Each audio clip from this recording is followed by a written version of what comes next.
Okay, so let's talk about Miss Zoe Saldana because she is getting all this praise for Emilia Perez, which has become one of the most polarizing movies of 2025 in regards to the Oscar nominations.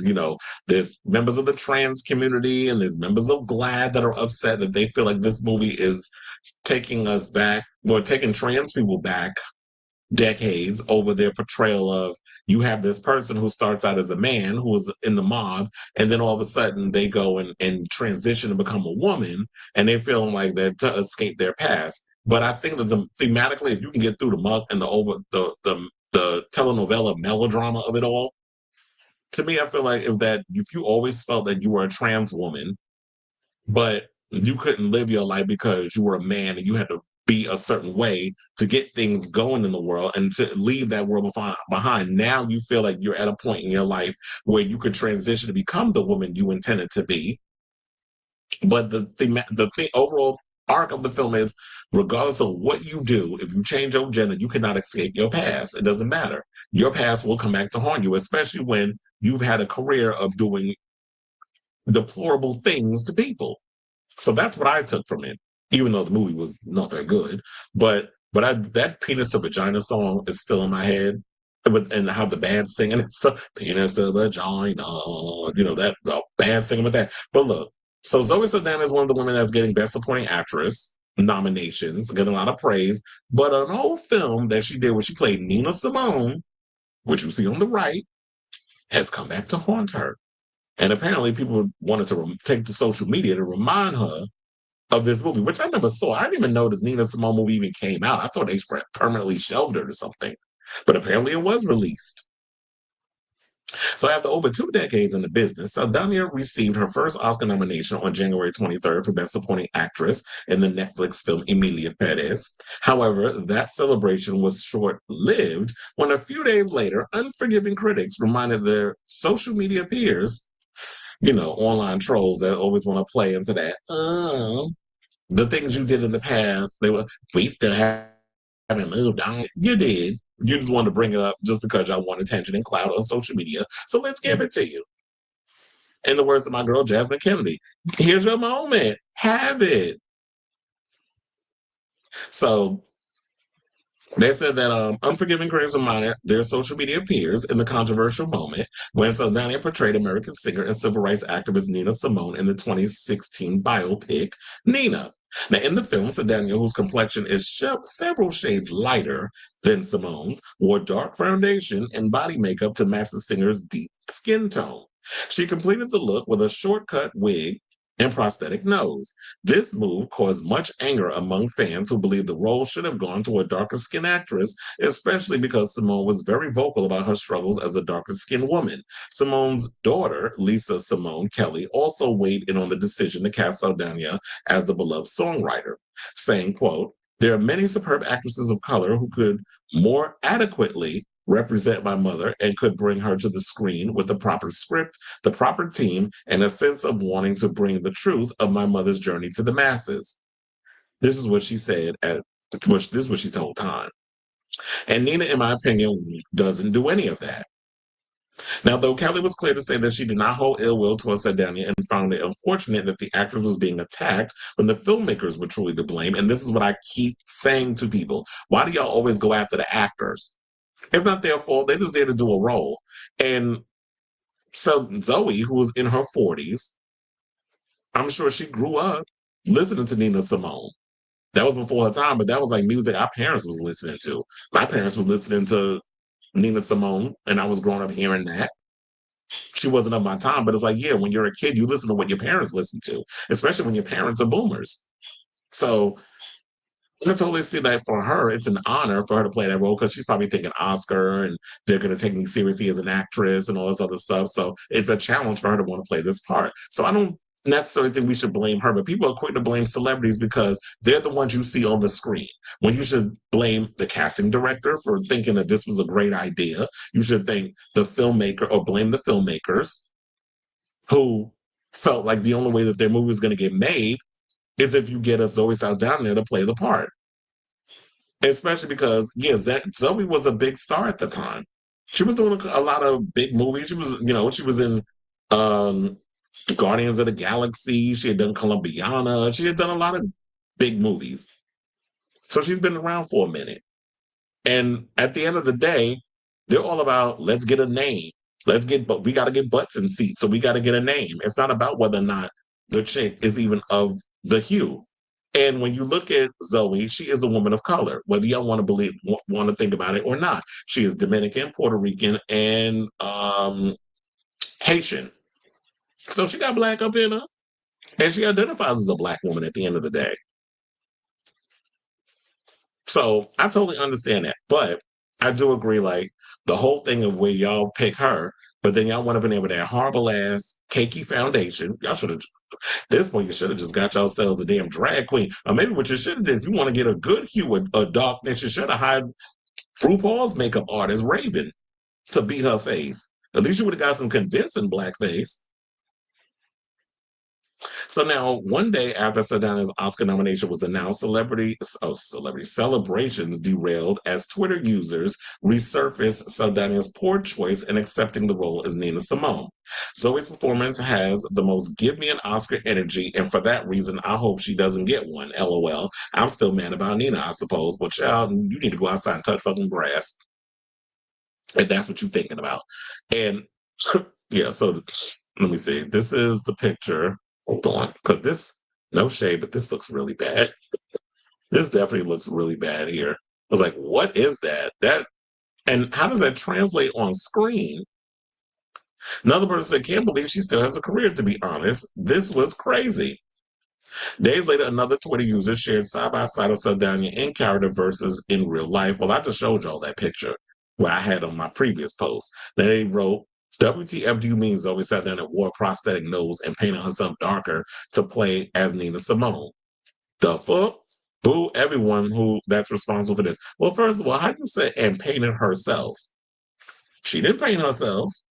Do y'all not realize that this goes to show none of y'all have been on a movie set? When I've been on movie sets, I don't put my makeup on. People do that for me. And the same thing with her.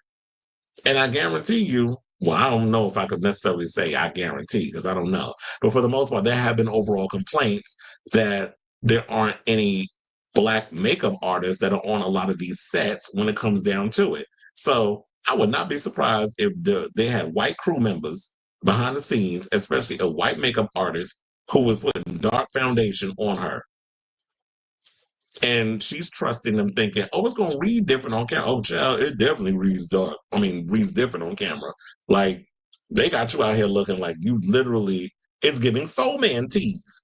That makeup looks pretty terrible on her. But like I said, I don't blame her. But she had to come out on the apology tour. Y'all should have been blaming the people that worked on the movie. And she did address the scandal, so we can talk about that. Now, the first was in 2016, the same year the movie came out. Saldana spoke out during an interview with Allure magazine, which they said has since been taken down from the site, but it has been reported by multiple outlets. She suggested that the script would have been lying around and no one would have done it if she wouldn't have. She said, I made a choice. Do I continue passing on the script and hope that the right black person will do it? Or do I say, you know what? Whatever consequences this may bring about, my casting is nothing in comparison to the fact that this story must be told. So that's what she was looking at. Is like, you know what? I'll take the backlash. I'll take the beating.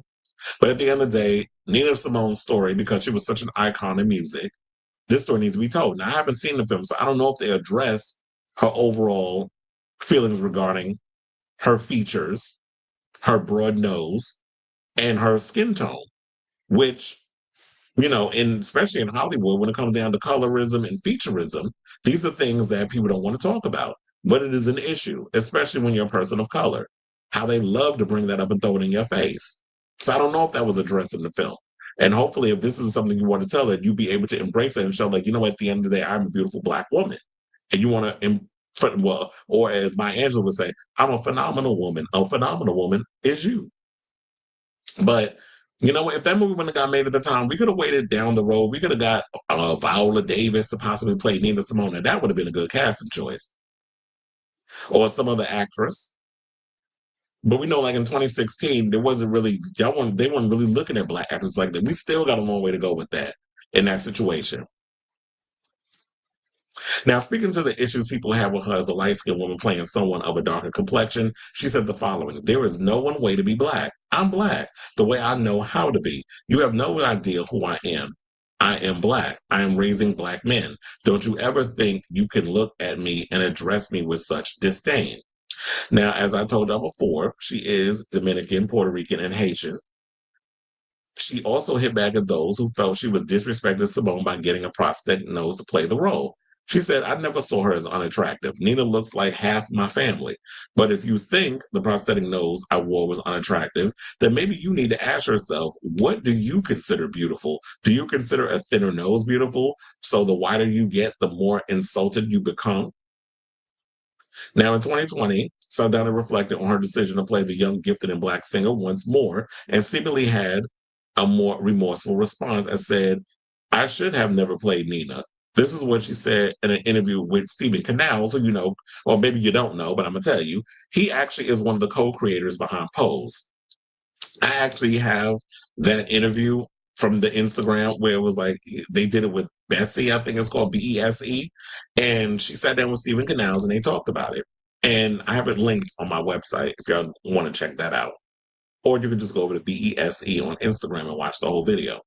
She said, "I should have done everything in my power with the leverage I had 10 years ago, which was a different leverage, but it was a leverage nonetheless. I should have done everything in my power to cast a Black woman to play an exceptionally perfect Black woman." And I guess maybe she wasn't looking at it. She was looking at it as, I'm an actress and I'm going to play the part, even though I'm not her complexion, because I want to get this movie made and possibly get some award recognition, which is what it seemed like a lot of times when actors want to take on these parts, that's what they want. They want that award recognition, which can seem like it's a bit of pandering, but I can see why she did what she did. But I think like maybe she had those rose colored glasses on and she didn't realize with the makeup and everything, yeah, it was going to be problematic. And so I wanted people to just see it from that perspective. It's like, or maybe what it is look, she played Gamora. She played a woman as a green alien warrior. And then she played a Navi, which is blue. And now you wearing this black foundation. You've been getting painted up throughout your career with so many billion-dollar films that you've done that maybe you had the rose-colored glasses or you really didn't think like, okay, now I'm playing a real-life character and this might be considered problematic. So it could be a plethora of things. So she said, with that said, well, she said, "I thought back then that I had the permission to play her because I was a Black woman, and I am. But it was Nina Simone, and Nina had a life and she had a journey that should have been and should be honored to the most specific detail because she was a specifically detailed individual. She deserved better. With that said, I'm sorry. I'm so sorry. I know better today, and I'm never going to do that again." And so, yeah, she was young. When you know better, you do better. So I think we should all move on from that. And if people still want to hold grudges regarding that situation because of, y'all just on this damn hate train and y'all want to find a reason to hate on this movie, which a lot of people are from a lot of sides are hating on Emilia Perez, and you have every right to feel how you feel. To me, I feel like the only person that deserves award recognition would be the lead actress and Zoe. Everything else, I don't understand the 13 nominations. I really don't. And this film should not be getting a Best Picture nomination. That should have went to Dune or something, or Best Director should have gone to Denis Villeneuve. I don't understand what y'all was thinking. I feel like y'all trying to overcompensate with this film. So, controversy aside, I'm Team Zoe on this. She's apologized. She learned her lesson. Everybody, let's move on. So I say, well, this is say, what do y'all think of this story? Whatever your thoughts are, let me know in the comments down below.